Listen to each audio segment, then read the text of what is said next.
வணக்கம், நான் உங்க மோனிஷ். இது உங்க நித்யா. இனி நம்ம இந்த வீடியோவில் என்ன பார்க்க போறோம்னா, பாலியல் துன்புறுத்தல் நம்ம தமிழ்நாட்டில் ரெகுலராக நடந்துட்டு இருக்கு. ரெகுலராக ஒரு மாவட்டத்துலேயும் ஒரு பெண்களும் இதை அனுபவிச்சுட்டு இருக்காங்க. சரியா? எப்படின்னா, ஒருத்தன் நல்லவனா இருக்கான், ஸ்கூலில் பிடி மாஸ்டராக இருக்கான், சின்ன குழந்தைங்களுக்கு போயிட்டு பாலியல் துன்புறுத்தல் கொடுக்குறான். எங்க எந்த மாதிரி நடக்குதுன்னே தெரியல. ஆமா, எப்போ எவன் எப்படி இருக்கானே தெரியல. அதனால நம்மளோட குழந்தைங்களை இல்லை நம்மள அக்கா தங்கச்சிங்களை நம்ம தான் சேஃபா வச்சுக்கணும். ஓகேவா? இதுல இந்த வழக்குல என்னன்னா, சட்டத்துல நம்பினா சட்டம் என்னைக்கா இருந்தாலும் நம்மளுக்கு கை கொடுக்கும் அப்படின்னு சொல்லிட்டு இன்னைக்கு நம்மளுக்கு ப்ரூவ் ஆயிருக்கு. ஏன்னா 6 வருஷத்துக்கு முன்னாடி ஒரு கேஸ் ஒன்று வந்துச்சுங்க. கேஸ் ஃபைல் ஆச்சு 6 வருஷத்துக்கு முன்னாடி. அதாவது பொள்ளாச்சி வழக்குன்னா தமிழ்நாட்டையே உலுக்கிச்சு. எப்படின்னா, 6 வருஷத்துக்கு முன்னாடி பொள்ளாச்சி வழக்கு தமிழ்நாட்டிலே ஒரு பெரிய வழக்கு. எப்படின்னா, ஒரு 200க்கும் மேற்பட்ட பெண்கள் வந்து இதில் இன்வால்வ் ஆயிருந்தாங்க. 200க்கும் மேற்பட்ட பெண்கள் இன்வால்வ் ஆயிருந்தாங்க.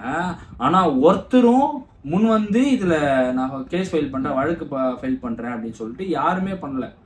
ஒரே ஒரு பெண் வந்து, நான் வந்து இதனால பாதிக்கப்பட்டிருக்கேன், நான் இவன் என்னை இதை பண்ணிட்டான் அப்படின்னு சொல்லிட்டு ஒருத்தர் ஒரு கேஸை ஃபைல் பண்ண ஆரம்பிச்சாங்க.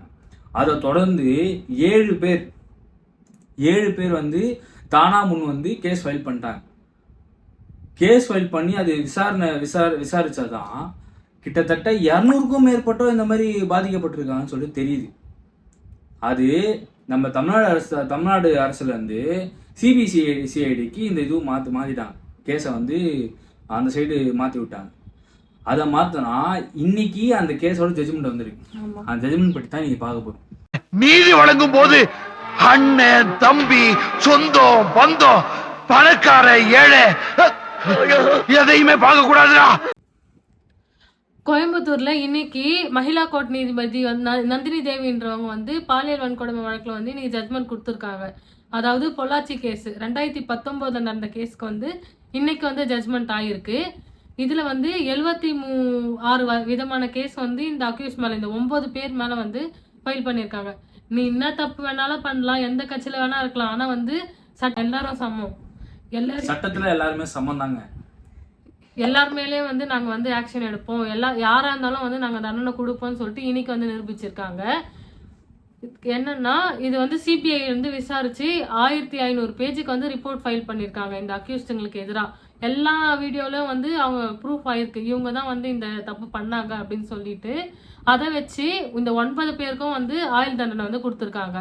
9 பேருக்கு ஆயுள் தண்டனை மட்டும் தானா அப்படின்னு கிடையாது, கடுமையான தண்டனை. 2 பேருக்கு வந்து 5 ஆயுள் தண்டனை. 5 ஆயுள் தண்டனைனா ஒரு ஆயுள் தண்டனைக்கு மேக்சிமம், அதாவது அதிகபட்சம் 20 வருஷம் ஒரு ஆயுள் தண்டனைக்கு. அப்போ 5 ஆயுள் தண்டனைனா அதை கால்குலேட் பண்ணீங்கன்னா 100 வருஷம் கிடைக்கும். அப்போ 5 ஆயுள் தண்டனைனா ஒரு ஆளுக்கு 100 வருஷம். அந்த மாதிரி 2 பேருக்கு கொடுத்துக்கிறாங்க. அவங்க சாகுற வரையும் ஜெயிலே இருக்கட்டும்டா அப்படின்னு சொல்லிட்டு. ஆனா எனக்கு தெரிஞ்சு உங்களுக்குலாம் வந்து தூக்கு தண்டனை கொடுத்துருக்கணும். அது நம்ம சொல்லக்கூடாது. ஆமா, ஒரு வழக்கறிஞரா நீங்க அதை சொல்லக்கூடாது. இப்போ ஒரு கோர்ட் வந்து தூக்கு தண்டனைய ரொம்ப விரும்பாது. கோர்ட் வந்து தூக்கு தண்டனை வந்து உடனே கொடுத்துடணும்னு சொல்லி விரும்ப மாட்டான். அவன் எக்ஸ்ட்ரீம் ஒரு மர்டர் பண்றா, கன்ஃபார்ம் தான் பண்ணான் அப்படின்னு தெரிஞ்சுச்சுன்னா கன்ஃபார்ம் கொடுத்துருவாங்க. அதுக்கு இதுக்கு கொடுக்க கூடாதுன்னு இல்லை, இந்த தப்பு பண்றவங்களுக்கும் கொடுக்கணும் தான். ஆனா வந்து இந்த பிரிவுகள் கீழே அவங்க கேஸ் ஃபைல் பண்ணிருக்காங்கல்ல, அந்த இதுல வந்து இந்த இது கொடுக்க முடியாதுன்னு சொல்லிட்டு எக்ஸ்பிளைன் பண்ணியிருக்காங்க. அது மட்டும் இல்லாம 85 லட்சம் வந்து இந்த பாதிக்கப்பட்ட 8 பெண்களுக்கு வந்து கொடுக்கணும் அப்படின்னு சொல்லிட்டு ஆர்டர் போட்டிருக்காங்க. 85 லட்சம் 8 பெண்களுக்கு நஷ்டஈடு கொடுக்கணும்னு சொல்லிட்டு கோர்ட் தரப்புல வந்து ஃபைல் பண்ணிருக்காங்க. இத பத்தி வந்து இந்த கவர்மெண்ட் அட்வொகேட் கிட்ட வந்து கேட்டபோது என்ன சொல்லிருக்காங்கன்னா, பப்ளிக் ப்ராசிக்யூட்டர் ஆமா என்ன சொல்லிருக்காங்கன்னா, இதுல வந்து மேல்முறையீடு போகலாமா அப்படின்னு கேட்டதுக்கு வந்து 30 நாளுக்குள்ள போலாம். ஆனா வந்து இந்த மகிழா கோர்ட் நீதிபதி அவர்கள் வந்து எல்லா எவிடன்ஸையும் வந்து கரெக்டா பிரிச்சுதான் ஜட்மெண்ட் கொடுத்துருக்காங்க. அவங்க தான் ப்ரூஃப் ஆயிடுச்சு, மேல்முறையீடு போனாலும் இந்த கேஸ் வந்து டிஸ்மிஸ் ஆகும் அப்படின்னு தான் வந்து சொல்லி. எல்லாரும் குழந்தையும் வளர்க்குறோம், பார்த்துக்குறோம், எல்லாம் ஓகே தாங்க. ஆனால் நம்ம குழந்தைய நம்ம தான் சேஃபாக பார்த்துக்கணும்.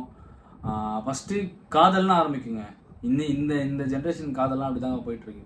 காதல்னு ஆரம்பித்து அது எதுலையோ தொடர்ந்து எதுலையோ போயிடுதுங்க.